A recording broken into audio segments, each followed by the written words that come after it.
Welcome back to my channel, Deck Tech for Decks. Today we're going to do a deck tech on KORVOLD FAE-CURSED King.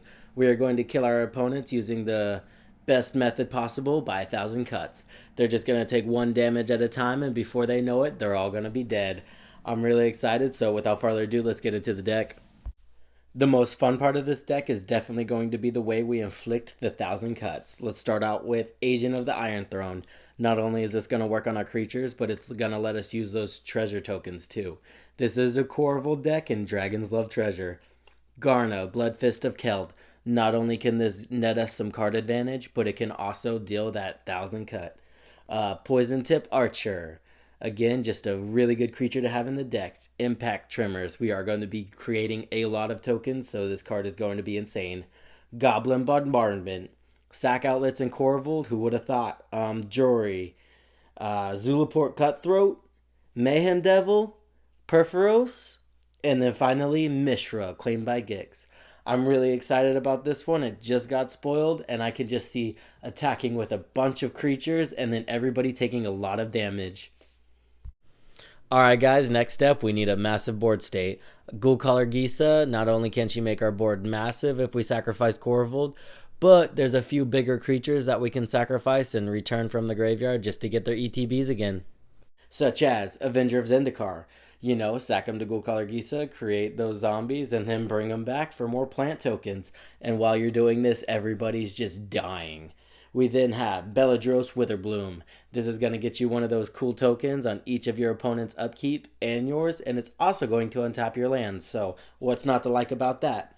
Dragon Broodmother, let's be honest, she's a house in this deck. Not only does she have the ability to draw you a bunch of cards with those little tokens that are going to be devouring everything, but it's also going to create a massive board state or a massive dragon. We then have Mycoloth. Again, sacrifice all those tokens, and then next turn you're just going to get them all back in the form of a Saproling. We then have Krinko, because this guy, we all know he goes massive and creates a lot of zombies. Finally, we do have Old Gnawbone for the treasures. Pitiless Plunderer, also for the treasures. And then I threw in Chatterfang, because not only does this go infinite with Pitiless Plunder, but it just fits really well in the deck where you're just creating a lot of tokens.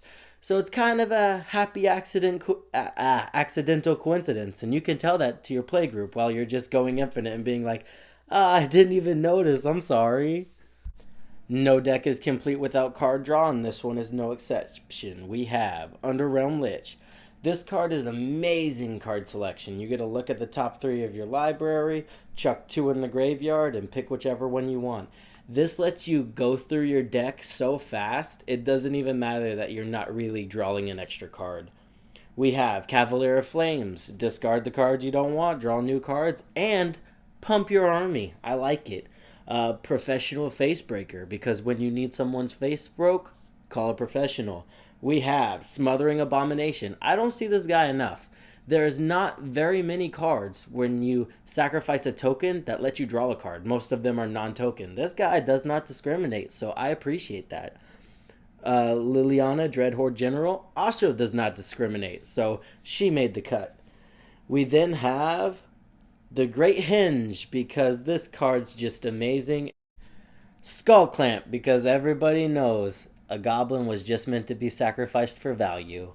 Finally, Bootlegger's Stash. This is amazing in the deck because of all the ways we can deal damage by sacrificing permanents, but also every time we sacrifice one of those treasures, we're going to be drawing a card with KORVOLD. So it's not as good without KORVOLD on the battlefield, but still very usable. Weatherlight Completed. I'm not sure if this is going to go how I think it is in the deck, but I'm pretty sure we can get that 7 really fast. If not, we will get a scry off of it, but I really think we can get to the 7 really fast, so we put this in the deck. Let's look at what the ramp portion of the deck has to offer. Mahadi Emporium Master. As I said before, dragons love treasure. And then the Reaver Cleaver. We are going to be creating any and every treasure token we can. The only thing we did not include is that ancient copper dragon that people are going insane over, but we don't talk about that. Let's go on to World Shaper. This card is amazing. It's going to fill your graveyard full of lands and creatures, and then as soon as it dies, you're going to get that all to the battlefield.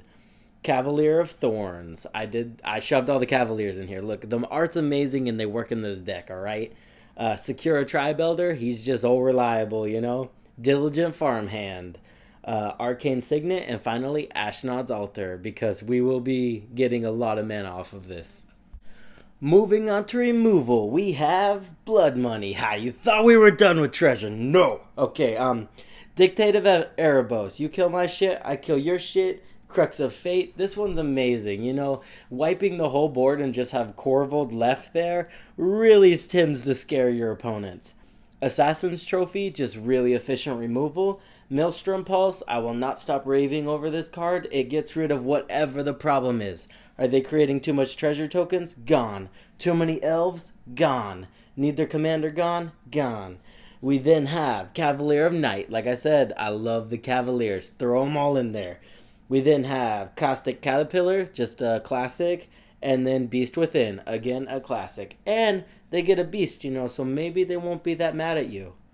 Nah, that doesn't work. If you're like me, you love bringing shit back from the graveyard, so we do have an animator package. Marin of Clan Neltoth. This is a personal pet card of mine, and I cannot not put her in any deck with green and black in it. I'm trying, but I have a problem. Buried Alive. This card wins games. Put your 3 best creatures in the graveyard, make one of them Golgari Thug, and you'll get whatever you want back. Golgari Thug, on another note, is just really hard to get rid of. If they don't exile him, okay, he just comes back and I get my best shit back on top of my library. Chainer.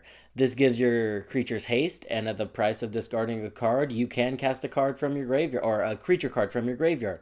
Really powerful. Orcus, Prince of Undeath. I'm really excited about this card because I haven't had the opportunities to try him out in a lot of decks because of that mana cost. But with the amount of treasures we're going to be creating and his utility, I feel like this is the perfect deck for him. And Agadim's Awakening. This card is awesome. It's a land card if you need it, and if not, it's a game ender.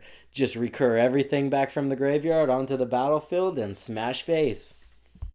Last but not least, Feldum of the Third Path. Finally, let's get to the portion of the deck I like to call the glue. It's what just ties everything together and makes it all work. We have Lagamos, Hand of Hatred. This is going to let you tutor your card whenever you sack a bunch of creatures, which is exactly what this deck is trying to do. Visir Seer, Don't Knock the Scry. Carrion Feeder. This one, I just needed sack outlets. Also, Yahini Undying Partisan. A sack outlet with Indestructible. I'll take it. Morag, Fury of Arkum. Now, I'm going to be honest. I've won more games with this guy than I thought. Here's the scenario. You have Morag on the battlefield and World Shaper. Second main, sacrifice World Shaper, and get yourself like 6 combat steps. Attack with KORVOLD and commander damage everyone out. It's happened. It's really common, actually. Anger. I just love a little angry guy in the graveyard. Fable of the Mirror Breaker. This card does a little bit of everything, right? It's going to give you a guy that creates a treasure token. It's going to draw you some cards, and then you flip it, and you get Kiki Jiki. So I'm all for that. Mezarek, Death Priest. I've been looking for a deck to put this guy in, and I think he's going to really fit in.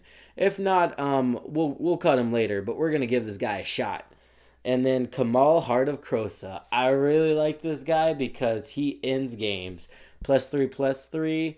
It sounds more insane than it is, right? And then on top of that, if you get an extra combat step, that triggers an additional time. So if we get really desperate, we can bring our lands, reanimate them. And that's going to do it for the deck, guys. Thank you for watching. Please like and subscribe. This is a new channel, and I appreciate the support. Thank you.